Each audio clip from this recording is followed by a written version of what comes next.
আসলে শুভেন্দু অধিকারীদের যে চক্রান্ত, বিজেপির যে চক্রান্ত, সেটা ফাঁস হয়ে গিয়েছে, তাই ওরা বেকায়দায় পড়েছেন। এই যে বলছেন নাম বাদ দেওয়ার অভিযোগ, এগুলো নাকি অতিরঞ্জিত, এগুলো বললো কে? বলেছেন তো শুভেন্দু অধিকারী, বলেছে তো বিজেপির নেতারা। 1 কোটি লোককে বাদ দিয়ে দেব, বাংলাদেশে পাঠিয়ে দেব, দেখে নেবেন কতজন বাদ যায়। কে বলেছেন? এই কাজটা নির্বাচন কমিশনের কাজ। আর বলে বেরিয়েছেন, আগাম বলেছেন শুভেন্দু অধিকারী এবং বিজেপির নেতারা। তার থেকেই পরিষ্কারভাবে প্রমাণিত হচ্ছে যে বিজেপি তাদের রাজনৈতিক উদ্দেশ্য সাধনে নির্বাচন কমিশনকে বাধ্য করছে বা প্রভাব খাটিয়ে যে এত নাম বাদ দেওয়া হবে।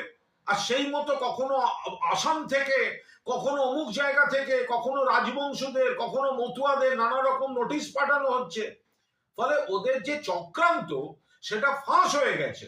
সেই জন্য এখন ব্যাকগিয়ার দিয়ে এই ধরনের গল্প বলতে হচ্ছে। ওনারাই হুঙ্কার দিয়েছেন কত কোটি বাদ যাবে, কতজনকে ওনারা বাদ দেওয়াবেন, যেন নির্বাচন কমিশন ওনাদের শাখা সংগঠন বা দলদাস। এখন বেকায়দায় পড়ে জানাজানি এবং মানুষের ক্ষোভে বিভ্রান্ত হয়ে এখন ব্যাকগিয়ার দিয়ে উল্টো স্টেটমেন্ট করার চেষ্টা হচ্ছে।